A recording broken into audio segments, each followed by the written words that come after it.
30장 마지막 분리 영원한 생명 혹은 영원한 진노 3부 하나님께서 각 사람에게 그 행한 대로 보응하시되 참고 선을 행하여 영광과 존귀와 썩지 아니함을 구하는 자에게는 영생으로 하시고 오직 당을 지어 진리를 따르지 아니하고 불의를 따르는 자에게는 진노와 분노로 하시리라.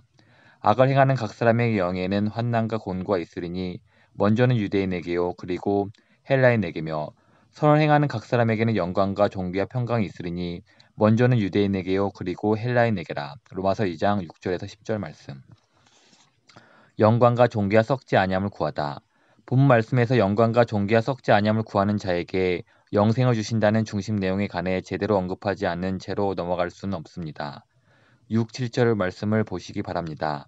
하나님께서 각 사람에게 그 행한 대로 보응하시되 참고 선을 행하여 영광과 존귀와 썩지 아니함을 구하는 자에게는 영생으로 하시고 영생을 주시고 이 말씀 다음과 같이 줄여서 표현할 수 있습니다. 영광과 존귀와 썩지 아니함을 구하는 자에게 하나님이 영원한 생명을 주실 것이다. 본문 말씀을 오해하지 않도록 지난주 내용을 토대로 자세히 설명하겠습니다. 1.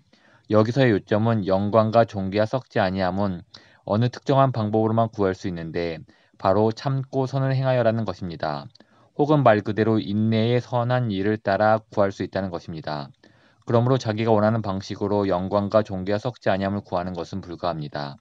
방법이 매우 중요합니다. 6절의 말씀처럼 그 행한 대로 심판이 임합니다. 그러므로 마찬가지로 영생이라는 영광을 구할 때에도 참고 선을 행함으로 구해야 합니다. 이것이 첫 번째 설명입니다. 2. 두 번째, 행한 대로 임하는 이 심판은 선한 행위의 공로를 근거로 임하는 심판이 아니라는 점입니다. 즉 행함으로 영원한 생명을 획득하지 못합니다. 오히려 우리의 영생 및 하나님과 화목을 이루는 근거는 우리의 죄를 속량하신 그리스도의 죽음이며 우리가 실패한 순종을 대신 성취하시는 그리스도의 의입니다.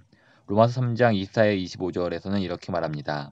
우리는 그리스도 예수 안에 있는 속량으로 말미암아 하나님의 은혜로 값없이 의롭다 하심을 얻은 자 되었느니라. 이 예수를 하나님이 그의 피로써 믿음으로 말미암는 화목제물로 세우셨으니 따라서 우리의 죄에 대한 하나님의 진노를 모두 흡수해버린 그리스도의 죽음이야말로 우리가 하나님과 화목을 이루는 층위의 기초가 됩니다. 하지만 바울은 여기서 한 발 더 나아갑니다. 그리스도가 우리의 죄를 도맡아 그 죄의 모든 징계를 받으셨을 뿐 아니라 우리는 그리스도의 의를 덧입고 그 상급을 받는다고 말합니다. 고린도후서 5장 21절입니다. 하나님이 죄를 알지도 못하신 이들 우리를 대신하여 죄로 삼으신 것은 우리로 하여금 그 안에서 하나님의 의가 되게 하려 하심이라. 또한 빌립보서 3장 9절에서도 바울은 이렇게 말합니다. 그 안에서 발견되어 함이니 내가 가진 의는 율법에서 난 것이 아니요 오직 그리스도를 믿음으로 말미암은 것이니 곧 믿음으로 하나님께로부터 난 의라. 우리가 행한 대로 여기서의 핵심은 이렇습니다. 즉 영원한 생명은 우리의 선한 행실을 공로로 얻지 못합니다. 그리스도의 죽으심으로 말미암아 그리고 그리스도에 대한 믿음으로 얻는 의로움의 근거에서 없습니다. 6절에서 하나님이 그 행한 대로 심판하신다고 말할 때 그리고 7절에서 삼고 선을 행하는 자에게 영원한 생명을 주신다고 말할 때 거기에는 믿음을 통해 칭의도 얻지만 성화도 일어난다는 의미가 담겨 있습니다. 변화된 삶, 완전한 삶이 아닙니다. 는 언제나 그리스도와 연합할 때 그 열매로 임하는 것입니다. 따라서 변화된 삶은 영생의 필요 조건이지 영생을 획도하는 공로가 되지 못합니다. 또한 마태복음 7장 16, 17절에서는 예수님이 이렇게 말씀하셨습니다. 그들의 열매로 그들을 알지니 가시나무에서 포도를 또는 엉겅퀴 에서 무화과를 따겠느냐. 이와 같이 좋은 나무마다 아름다운 열매를 맺고 못된 나무가 나쁜 열매를 맺느니. 열매 자체가 나무를 만들지는 않습니다. 다만 열매를 보고 무슨 나무인지는 알 수 있습니다. 즉 변화된 삶 자체로는 사람을 그리스도인으로 만들 수는 없습니다. 하지만 변화된 삶은 그 사람이 그리스도인임을 알려줍니다. 정리하면 이렇습니다. 마지막 날에 심판이 있을 것입니다. 영원한 생명으로 들어갈 자와 들어가지 못할 자가 누구인지 최종적으로 그리고 공개적으로 정해지게 됩니다. 이 마지막 심판에서 내려지는 무죄 판결은 십자가에서 죽으신 그리스도의 공로에 기반을 둘 것입니다. 모든 참된 신자들의 죄는 예수님이 짊어지셨습니다. 여호와께서는 우리 모두의 죄악을 그에게 담당시켰도다. 하지만 그 판결은 우리가 행한 대로 내려질 것입니다. 즉 우리가 돈보다 그리스도를 더 의지하고 사람의 칭찬보다 그리스도를 더 사랑하는지는 우리의 매일매일의 삶이 증거해 줄 것입니다. 영광과 존귀와 썩지 아니함을 구하라. 이제 모든 설명을 마쳤으므로 다시 돌아가 7절 말씀의 강조점을 놓치지 않도록 살펴보겠습니다. 하나님께서 영생을 주시는 자들이 누구입니까? 영광과 존귀와 썩지 아니함을 구하는 자들입니다. 그렇습니다. 참고 선을 행함으로 그것을 구해야 합니다. 그리고 이 선한 행실은 그리스도에 대한 믿음으로 얻게 된 자의 열매입니다. 맞습니다. 아멘입니다. 그렇게 행하시는 하나님을 찬양합시다. 하지만 한 가지 놓치지 말아야 할 것은 영광과 존귀와 썩지 아니함을 구해야 한다는 점입니다. 제가 이 점을 강조하는 이유는 다음과 같습니다. 1. 많은 이들이 이런 일을 그리스도에 넘지 않는 낮은 수준의 동기라고 생각합니다. 그리스도인은 영광과 존귀와 썩지 아니함을 구해서는 안 된다고 말합니다. 그것은 이기적인 행동이라고 주장합니다. 하지만 C.S. 루이스는 그의 책 영광의 무게에서 이에 대해 강력히 반대하고 있습니다. 신약 성경은 자기 부인에 대해 많이 말하지만 자기 부인 자체를 목적으로 제시하지 않습니다. 그리스도를 따르기 위해 자기를 부인하고 자기 십자를 지라고 합니다. 그리고 우리가 만약 그렇게 한다면 최종적으로 얻게 될 것들을 설명하는 거의 모든 성경 구절에서는 우리의 갈망에 호소하고 있습니다. 그런데 현대인의 사고 속에는 자신의 행복을 갈망하고 간절히 누리고 싶어하는 것은 나쁘다는 관념이 도사리고 있는 듯합니다. 정말 그렇다면 그것은 칸트와 스토아 학파의 사상에서 스며든 것이지 결코 기독교 신앙의 일부가 아니라는 점을 말씀드리고 싶습니다. 복음서가 당당하게 약속하는 보상, 그 엄청난 보상들을 생각하면 우리 주님은 우리의 갈망이 너무 강하기는커녕 오히려 너무 약하다고 말씀하실 듯합니다. 우리 인간들은 얼마나 한심한 피조물인지 무한한 기쁨을 주겠노라는 제안을 듣고서도 그저 술이나 섹스나 야망 같은 것들이나 만지작거리며 놀려고 하고 있습니다. 그것은 마치 바닷가에서 휴일을 보내자고 말해도 그게 무슨 뜻인지 상상하지 못해서 그저 빈민가 한 구석에서 진흙파이나 만들며 놀고 싶어하는 철없는 아이와 같습니다. 우리는 너무 쉽게 만족합니다. 2. 영적인 삶을 그것도 간절히 구하는 사람들이 많지 않다는 점이 두 번째 이유입니다. 이들은 자신의 삶을 한가하게 보냅니다. 이리저리 흘러다닙니다. 힘들이지 않고 대충 살아갑니다. 영적으로 아무런 열의가 없습니다. 영적 무관심에 사로잡혀 있습니다. 1년 전쯤에 시브리서 말씀을 공부하면서 아주 드물게 사용되는 단어 하나를 가르쳐 드렸는데 기억하십니까?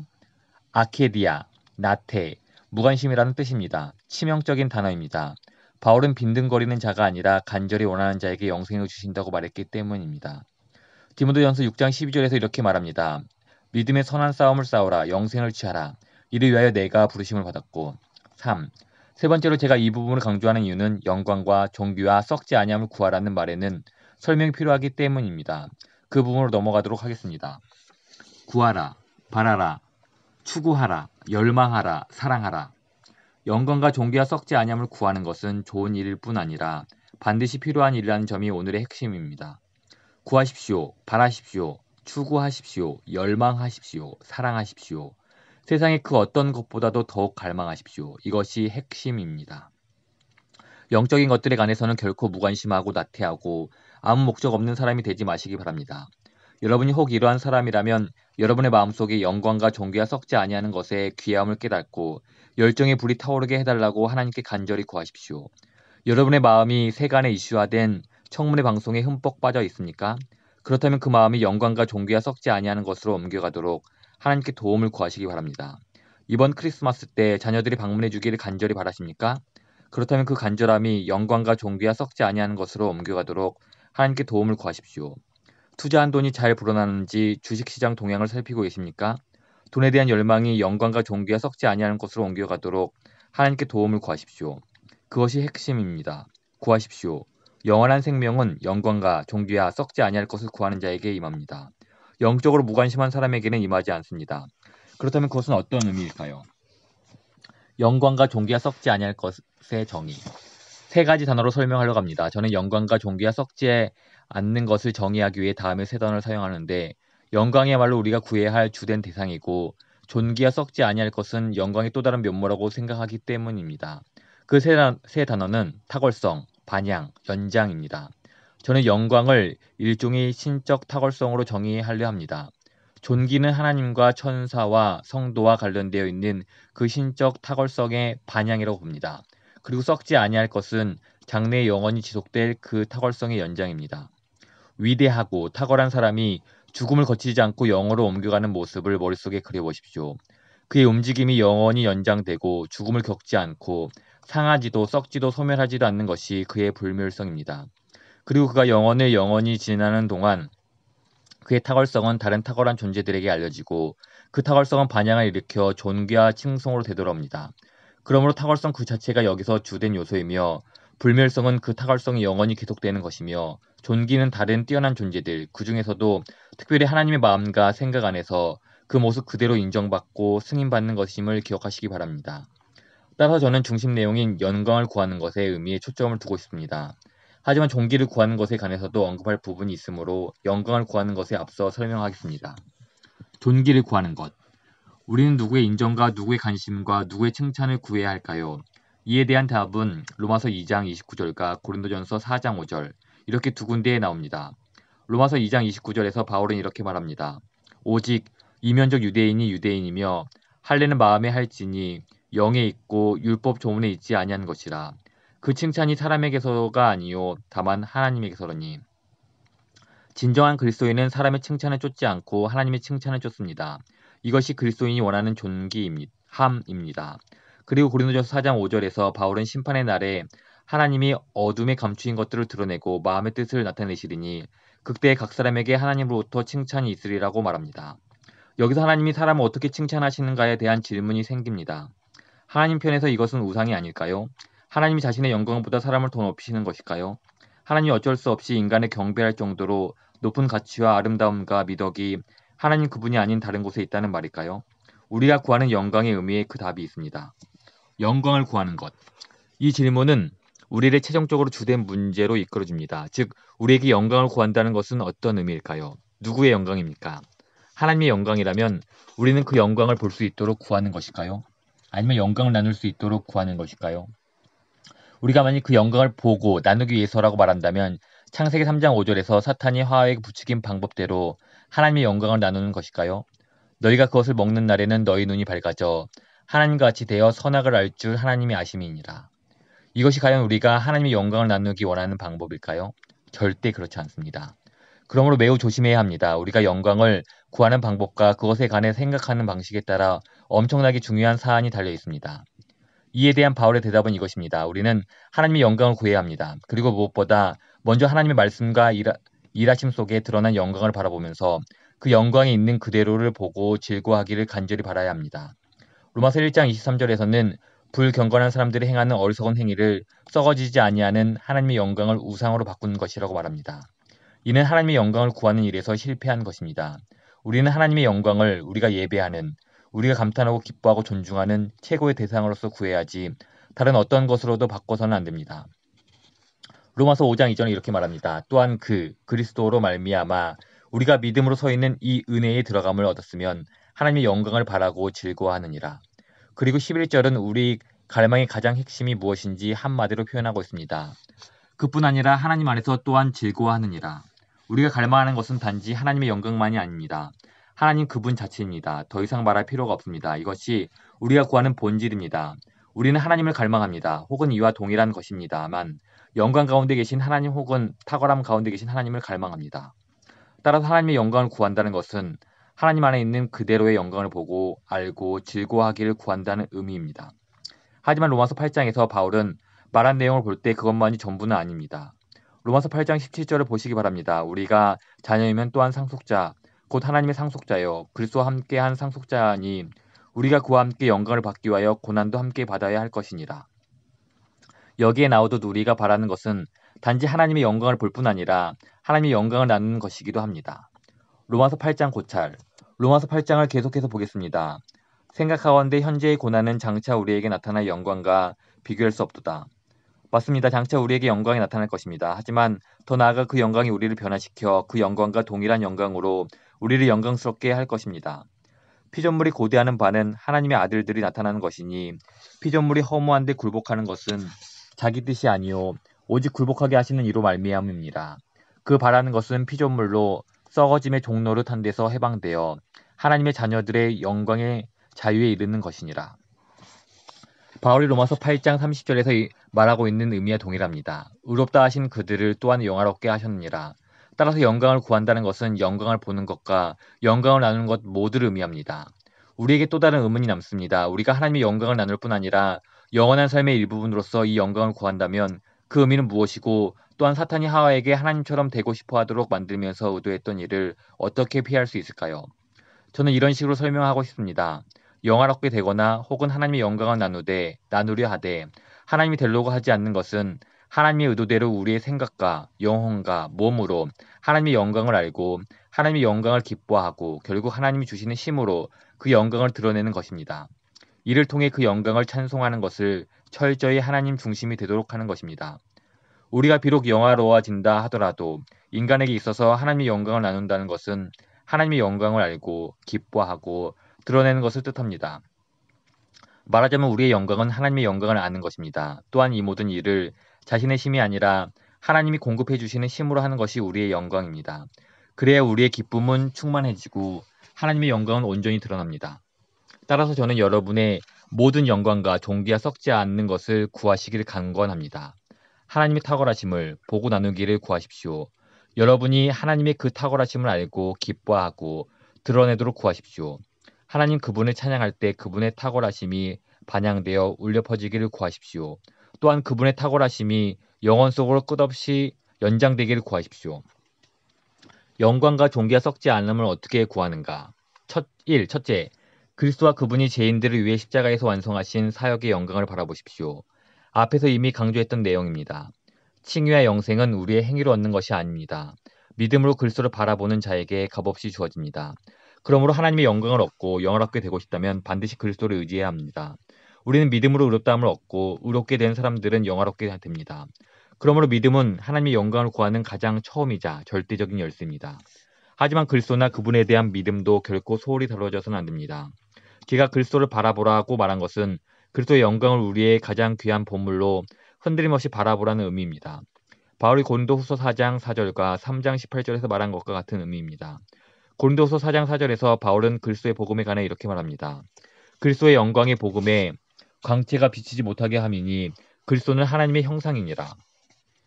따라서 의로움을 얻기 위해 그리스도를 바라보는 것은 그리스도 안에 있는 하나님의 영광을 구하는 것입니다. 서로 동떨어진 부분이 아닙니다. 이것이 믿음이 하는 일입니다. 믿음은 복음 안에서 그리스도를 하나님의 영광으로 받아들입니다. 복음 안에서 믿음이 하는 일입니다. 고린도후서 3장 18절에서는 이렇게 말합니다. 우리가 다 수건을 벗은 얼굴로 거울을 보는 것 같이 주의 영광을 보매 그 같은 형상으로 변화하여 영광에서 영광에 이르니 곧 주의 영으로 말미암음이니라. 다시 말해 복음 안에서 그리스도를 보는 것은 주의 영광을 바라보는 것이며 이를 통해 주님과 같은 형상으로 변화하여 점점 더 큰 영광에 이르게 된다는 뜻입니다. 바로 여기서 선한 행실이 나옵니다. 우리의 선한 행실은 그리스도를 닮은 형상의 일부입니다. 또한 그리스도를 닮은 형상은 복음 안에서 그리스도의 영광을 바라보고 맛보는 데에서 나옵니다. 그래서 바울이 로마서 2장 7절에서 참고 선을 행하여 영광을 구하는 자들은 영생을 얻는다고 말하는 것입니다. 그리스도를 닮은 것이야말로 우리가 이미 영광을 얻게 되었음을 보여주는 증거입니다. 우리의 행위가 아니라 복음 안에서 그리스도를 바라볼 때 영광을 얻게 되는 것입니다. 바라보면 변화가 시작됩니다. 바라보면 닮아갑니다. 2.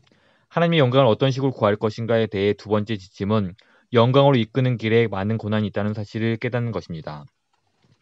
그러면 우리는 그런 고난에 어떻게 반응해야 할까요? 하나님의 영광을 구하는 데 있어서 고난이 과연 어떤 도움이 될까요? 고린도후서 4장 16절에서 18절에서는 이렇게 답하고 있습니다. 그러므로 우리가 낙심하지 아니하노니 우리의 겉사람은 낡아지나 우리의 속사람은 날로 새로워지도다. 우리가 잠시 받는 환난에 경한 것이 지극히 크고 영원한 영광이 중한 것을 우리에게 이루게 함이니 우리가 주목하는 것은 보이는 것이 아니요 보이지 않는 것이니 보이는 것은 잠깐이요 보이지 않는 것은 영원함이라. 여기서 핵심 또한 우리가 어디를 바라보는가입니다. 장차 얻게 될 영원한 것을 보아야지 결코 잃어버릴 순간적인 것을 보아서는 안 됩니다. 이것이 비교할 수 없을 정도로 영원하고 크나큰 영광을 이루는 것이 길입니다. 고난의 영광을 바라는 우리에게 우연히 발생하는 일이 아닙니다. 반드시 있어야 하는 부분입니다. 또한 이러한 고난은 단순한 박해가 아닙니다. 우리의 몸이 낡아지는 일입니다. 로마서 8장 17, 18절에서도 동일한 내용을 말하고 있습니다. 우리가 어떻게 영광을 구해야 하는지를 오히려 힘을 주어 언급하고 있습니다. 자녀이면 또한 상속자, 곧 하나님의 상속자요. 그리스도와 함께한 상속자니 우리가 그와 함께 영광을 받기 위하여 고난도 함께 받아야 할 것이니라. 생각하건대 현재의 고난은 장차 우리에게 나타날 영광과 비교할 수 없도다. 이 고난에는 23절의 내용처럼 우리 몸의 속량을 고대하면서 내리지르는 탄식도 포함되어 있습니다. 단순한 외부의 박해에서 오는 고난이 아니라 인생의 모든 허무와 불행을 말합니다. 우리가 그 속에 있으면서도 그리스도를 바라보고 그분과 더불어 고난을 받고 그분을 부인하지 않는다면 17절에 나온 것처럼 우리는 그분과 더불어 영원히 영광을 받게 될 것입니다. 따라서 우리가 어떻게 영광과 존귀가 썩지 않는 것을 구하는가에 대한 저의 대답은 그리스도를 바라보라입니다. 그리스도를 바라보십시오. 죽음과 부활의 복음 안에 계신 그리스도의 영광을 고대하며 그분을 바라보십시오.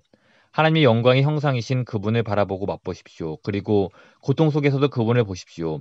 영원한 그리스도를 바라보십시오. 하나님의 영광을 바라보십시오. 그분을 맛보십시오. 그분을 신뢰하십시오. 그리고 그분을 말미암아 변화를 받으십시오.